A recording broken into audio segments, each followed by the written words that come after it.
Yeah, thank you very much for the nice introduction.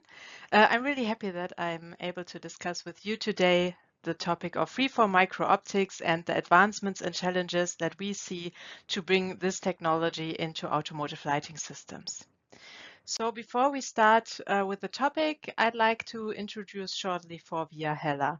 As you see, we have a long history. We were founded in 1899, and today we are one of the leading suppliers in the automotive industry. We have about 125 locations with more than 37,000 employees worldwide.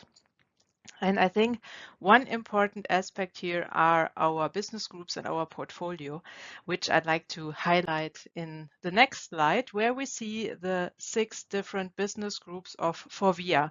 FORVIA is the umbrella brand of the companies Faurecia and Hella, and together we have this huge portfolio.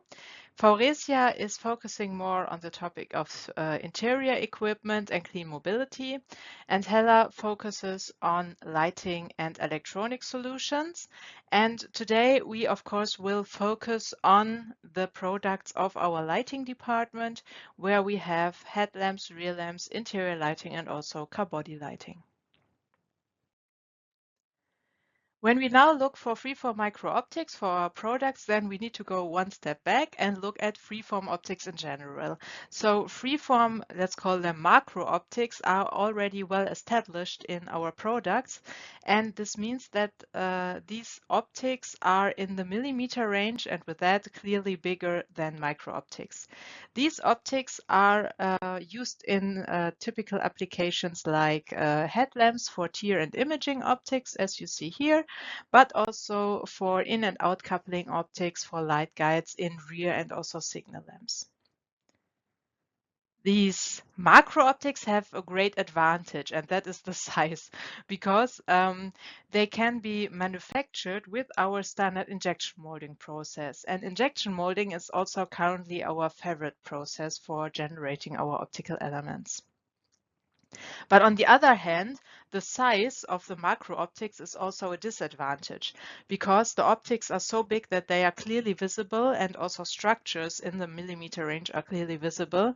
And this is, from a styling point of view, a no-go, or a disadvantage, let's say.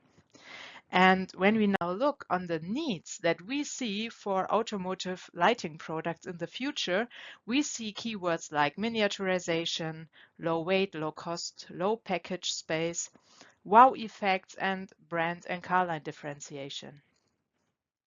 When we now look on the advantages of micro and nano optics, we see the following keywords: miniaturization, low weight and material consumption, thin optics, design flexibility, special lighting effects, and a lot of more. So you see that we have clear matches between both sides, or on both sides, and with that we have to look for micro and nano optics for our future products. And Hella is already developing on the topic of freeform micro-optics. And you see here a timeline starting in about 2017 till today. And you see here the developments of or at Hella concerning micro-optics. We have here topics like typical classical MLAs for headlamps. We have cylindric lens arrays in different sizes, diffuser optics for 3D effects and also to generate homogeneous appearance. And we have a flat light. The flat light is a concept where we use different optical stacks with different freeform micro optics on it, and together they realize a really impressive homogeneity, and we have a really thin package space. And the last point I'd like to highlight here are freeform micro-optics for headlamps. This is a topic that we developed together with the partners in the Fabulous project, and I will come back to that also on the next slides. But before, let's have a look at this slide again. We see here a lot of different concepts, and most of them are in series production or in preparation for series production. And the question now is, why don't we already have a widespread use of micro optics in the automotive market, let's say? And I identified three different aspects here. The first one is concerning the design. I call it here now transfer from macro to micro scale. And what I mean by this is that when I go to the series department and tell the colleagues about micro optics, they say, okay, let's replace this lens in this setup with a micro optic. And often this is not possible because the macro optic cannot be replaced one by one. And I show you an example for this. Here we see a classic aspheric lens as a primary optic, and we want to replace it by a much thinner Fresnel lens. In general, the same characteristics can be achieved, but when I now just replace the lens in the system, we see the following effect. Here you see the light distribution with a macro optic, and here you see the light distribution with a micro optic. And you see that we have a reduction of light spread, we have a modification here at the cutoff line, and in general, the light distribution is changed.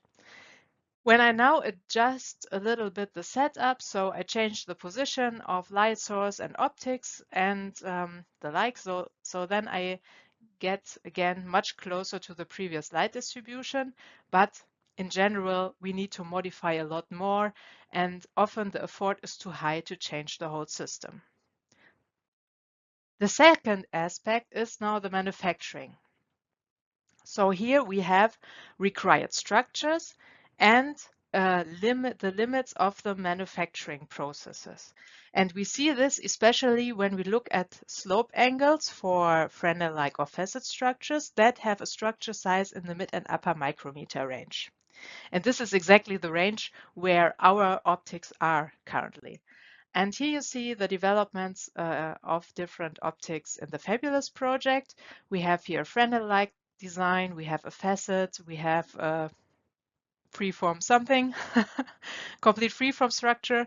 We have a double-sided freeform element, and all these elements have in common that they have really great or strong slope angles and vertical flanks in the design. What I mean by manufacturing limit is shown in this slide here. Here you see again the example of the Fresnel lens that we had also on the previous slides. And when we now look at the sectional cut here, we see in gray the profile of the designed element and in yellow of the sample. And you see that we have a change of the slope angles here.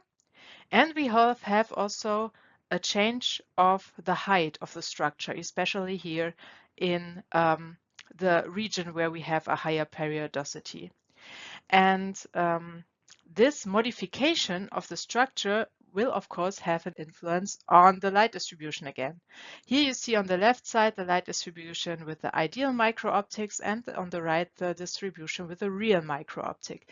And you see again a slight deformation of the light distribution, but the most important point here is the stray light above the cutoff line. This stray light will result in the product, in the traffic, to glare. And of course, we need to avoid glare in the traffic. So we need to avoid this. The last point is the integration. So here's the question, how can we come from a master to a complex plastic part? And this is a challenge because we have several aspects here. The first one is that we have curved elements. So you see this by this tool here for a micro-optical element, and you see this also here for this rear lamp, that we need to follow the car contour with the optics also, and therefore we need to realize curved surfaces. This could be, of course, possible with foils, because foils can be curved, but we have another aspect that makes this again a little bit difficult, and this is the size of our elements. So the masters of the optics are typically smaller, let's say, and when you now think about an innovative car, for example, a lucid car, where we have a rear lamp that is over the whole back. And this rear lamp could have a length of 1.8 meters. And now you have to stitch together all the small micro-optic elements to get this length. Then you would have stitching lines there. And this needs to be avoided because it's visible. in the product later. And another aspect with the foils is then, of course, that you have to handle the foils to get the correct shape for this long and huge elements. Yeah, and the last aspect is materials. And I know that there was already a presentation about materials today, but I'd like to mention again that we have really tough condition in our or for our products. And you see here, for example, a high temperature range. We have gas and fuel exposure. We have UV and sun radiation and a lot of more. And we need to avoid any deformation, delamination, or changes concerning the transparency of the components. So with that, I'd like to come to my summary and outlook. So you have seen a lot of challenges, and now the question is, how can we push micro-optics for widespread use? How can we bring it into more products? And I found one answer for this question, and this is clustering knowledge. Um, I'm really sure, I can't see you now, but I'm really sure that there are a lot of experts in the room for all the different aspects I mentioned in my presentation. And when we bring together our knowledge, then I'm pretty sure we can find solutions for our current challenges, and we can design and develop more products for automotive lighting systems with micro-optics. And now I'd like to push you to stand up after the session and go to the Fabulous booth, because there you can see our latest demonstrator with freeform micro-optics that was developed by Hella and the partners in the Fabulous project. And this demonstrator shows the potential that we see for micro-optics for our lighting products. Yes, and with that, I'd like to come to the end of my presentation. Yeah, I thank you very much. And if you have any questions, please let me know it now, or let's discuss now. Or you can, of course, come back to me afterwards by email, contact me by LinkedIn, whatever you want. It would be really great to discuss with you. Thank you very much.